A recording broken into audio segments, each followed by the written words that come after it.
Morning. Welcome to Senate Commerce Committee.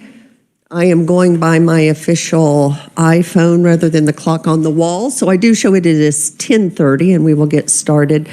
I would like to welcome Vice President Wilborn to the committee for today. Welcome, Mr. Vice President. Committee, we are going to start by working Senate Bill 282, establishing child care licensing requirements. Charles, would you care to give us just a quick refresher on that bill? Certainly. Thank you, Madam Chair. So Senate Bill 282, as the committee recalls, modifies and puts into statute a number of regulations that deal with child care centers and daycare homes and group daycare homes. I think this was heard fairly recently by the committee. Unless the chair would like me to, I would just refer the committee to my memorandum that I distributed, and otherwise I'd be happy to answer any questions. Of course, assisted by Assistant Revisor Moyer. Thank you, Charles, and welcome. We do have Jenna Moyer, Revisor's Office, here with us as well. I believe she was a lead on this bill, so she will be available to answer questions as well. So do we have any questions for the revisors? Senator O'Shea. Thank you, Madam Chair. I have an amendment. Okay, any questions before we do that? I see none, so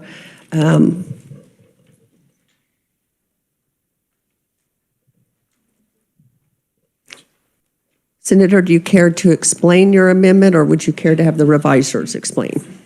Yeah, I'll explain it. I think I'll wait for everyone to get a copy in front of them. Thank you.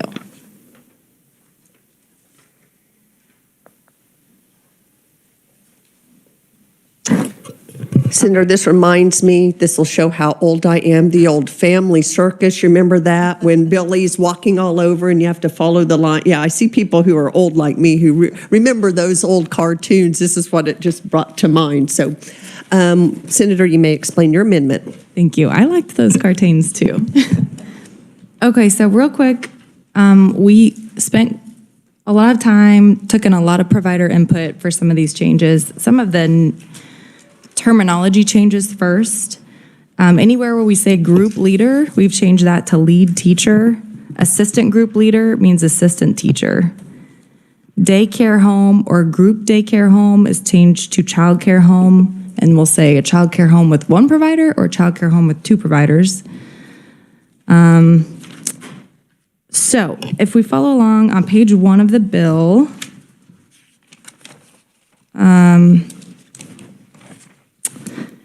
so you'll notice in here, this is talking about the requirements for child care center staff. And so where you see the biggest bump out, child care facility or preschool or working with children in a related field. So this is to open it up so that if someone has been an elementary education school teacher or has been a psychologist working with children, that they're able to step into that role as teacher, assistant teacher, director. The biggest change, next biggest change, if you go to page 2 at the bottom, each assistant teacher shall be 18 years of age or older. So what we're changing with the ages, if you're age 14, you can volunteer. That's what current regulations show. If you're 16, you can volunteer and be an assistant teacher, counted as ratio staff, but you can't be alone with children. And that's what current regulations show too. So for the most part, if you turn to page 3, you see the lines that we struck. We didn't change anything with the ages like the original bill did.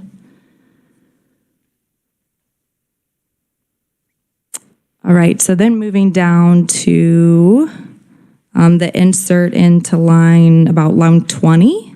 So one of the things that we heard was that getting the training hours of 16 hours was a lot. So we changed that down to 12 hours, 8 of those hours being specified by KDHE. We also were hearing that KDHE doesn't have a lot of variety in their classes. And so people were spending a lot of extra time on top of the 16 hours to go get additional professional development.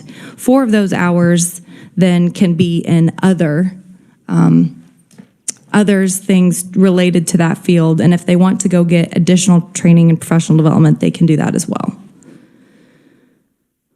So then you'll see on line 21, related fields includes not limited to early childhood education, elementary education, special education, speech pathology, occupational therapy, family science and human development, and social work. So one of the reasons for this was we had people with PhDs in early childhood who couldn't be in the classroom because they didn't have the exact specified degree requirement. And so this just opens it up to other people who've been in the field to even have the chance to apply for the job. Okay, so if you move down, we're in section 2 now, page 3, line 25. Now we're talking about a child care home with one provider. And so you'll notice these requests and ratio changes were by providers. They said if we have one infant, we don't want to be penalized for that. And so they wanted to be able to have 7 that were between 12 and 5, and then 4, 5 and above. The other big change you'll notice there is that we changed out at least 5, but under 16 years of age. We changed that to under 10 years of age. So one of the things, again, we learned from our providers is that if you have your own child at home and they're 12 years old, they count in your ratio numbers. So changing this to age 10, age 11 was kind of seen as the natural age of aging out of those ratio numbers. Different providers said they thought 10 was okay. So that's the purpose of that change. Okay, moving on to page 4. So the ratios that you see at the top, you'll see a lot of those increased. Those were requested by providers. And this is when you're in in-home care with 2 providers. And so their purposes were, right now, you can be an in-home provider with 2 providers, and you can't really expand it to much more than what you're seeing with 1 provider. And so I don't know if you remember the gal with the chart, and she had the 2 providers. And so this is just allowing them, 2 providers can provide better care to increase their numbers.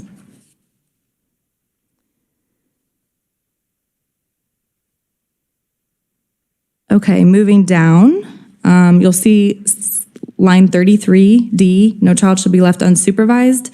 This was causing a lot of issues for our in-home providers because they wouldn't have been able to go to the bathroom, they wouldn't have been able to have their insurance, and so that was problematic, and we took that out. And we also took out the section about the volunteer, the age 14. And then you'll notice this big paragraph is the same training requirements as a center.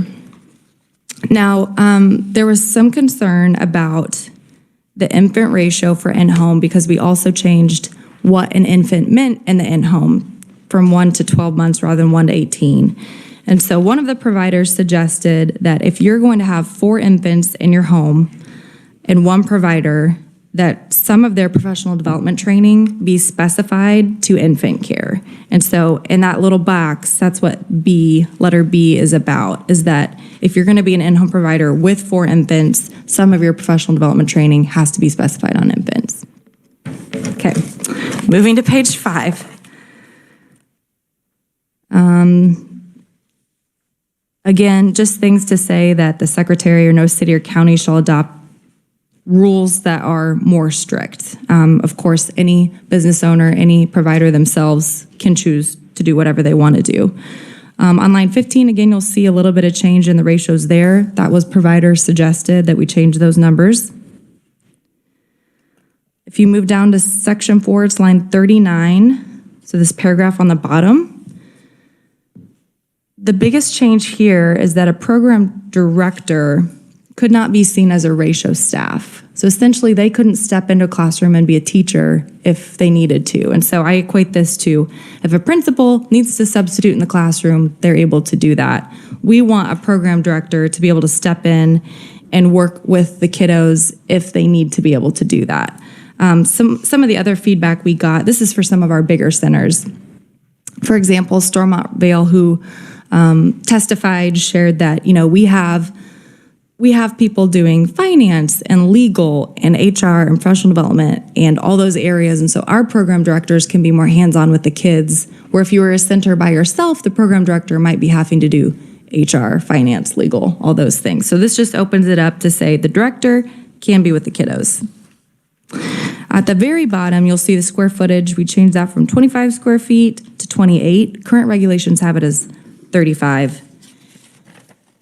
And then if you turn to page 6, the outdoor square footage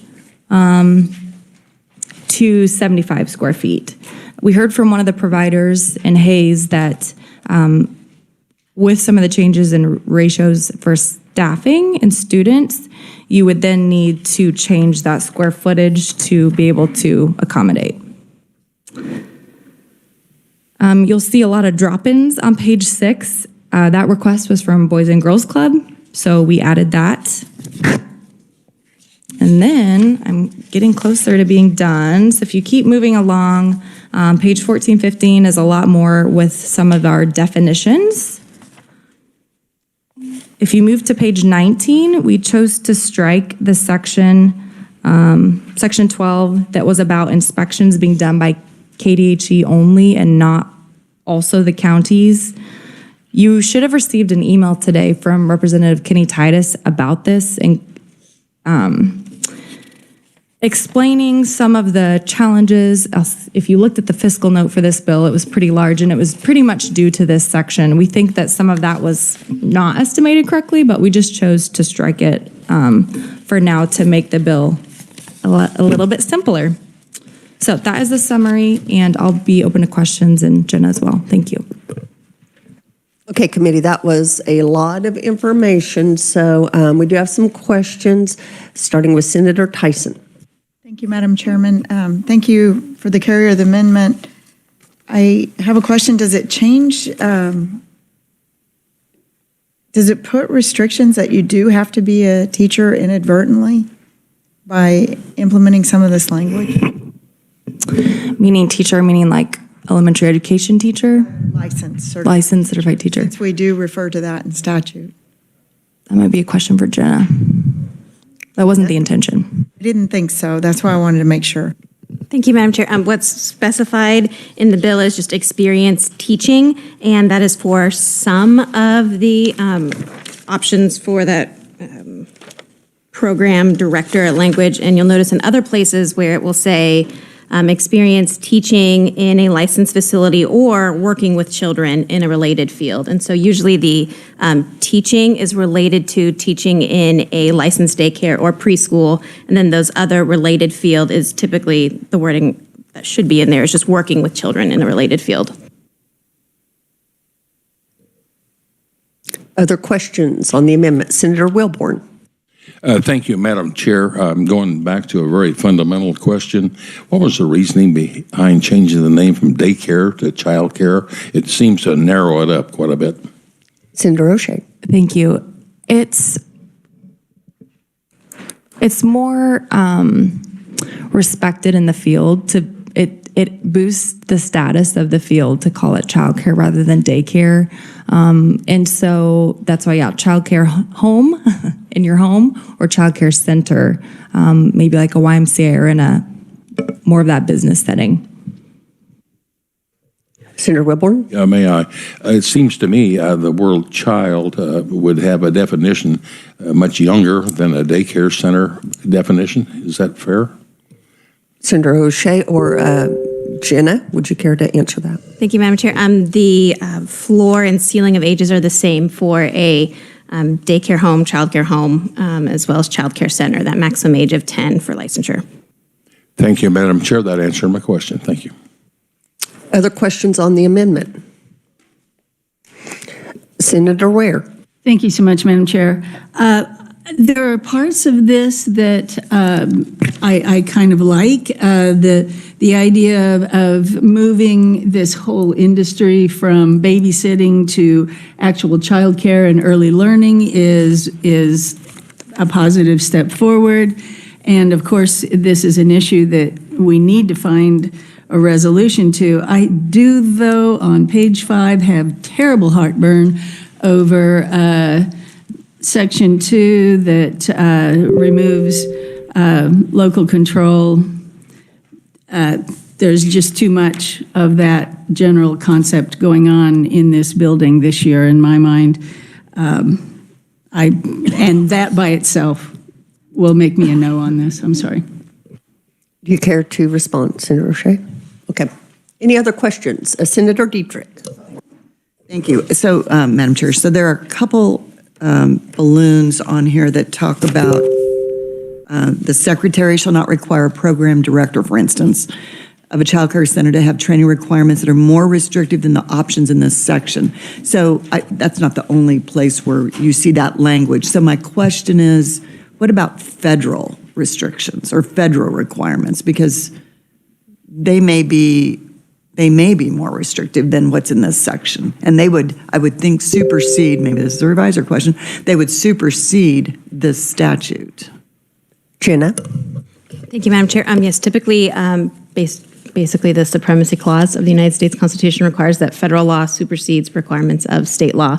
But there are no limitations put on federal law in this bill. So the only limitation is the secretary's authority and that city, county authority. Follow that up. Yes, sir. So if I understand you correctly, there's nothing in this bill right now that would that would be viewed as superseding or being less restrictive than the federal law.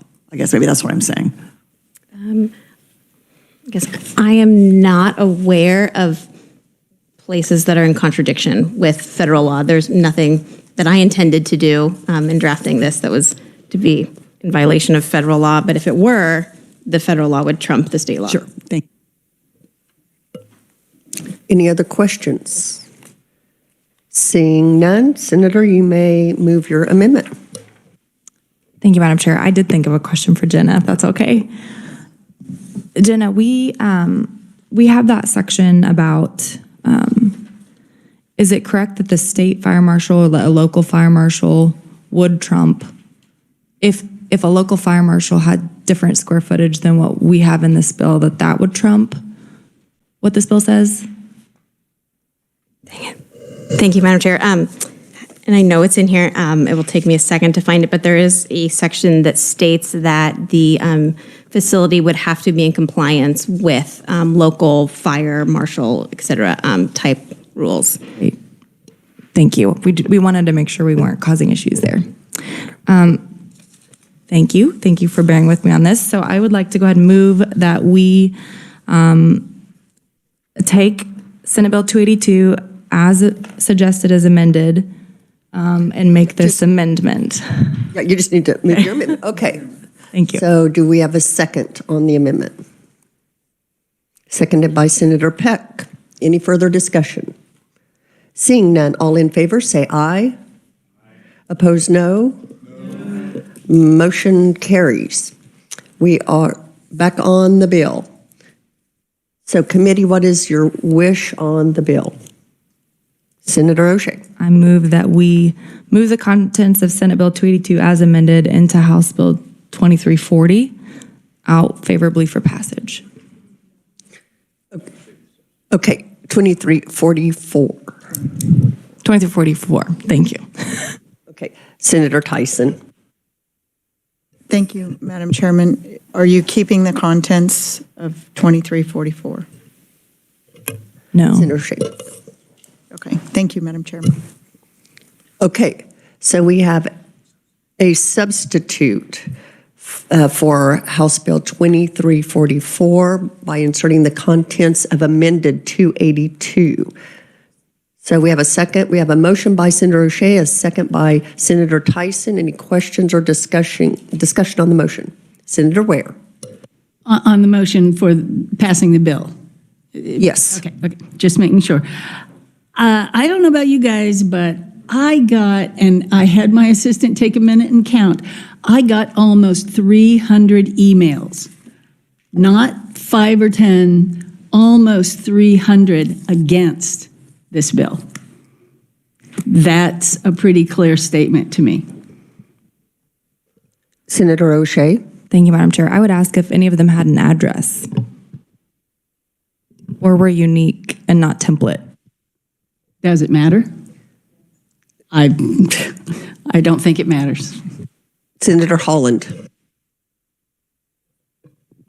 Where are we at motion-wise?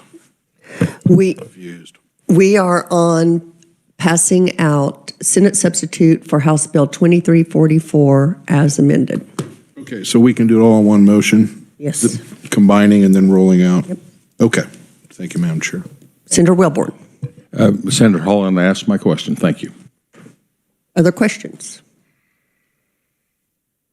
Seeing none, we have a motion and a second. All those in favor of passing out Senate sub for House Bill 2344 favorably, say aye. Opposed, no. No. Motion carries. Division? Division has been called. Show of hands. All those in favor, raise your hand. All opposed? It is a tie. The chair votes aye. Committee. Aye. Yeah. Senator Holland. Madam Chair, could I be recorded as a no? Yes. Anyone else wish to be recorded? Senator Dahl, Senator Ware. Okay. Committee. We have no other business for today, so we are adjourned.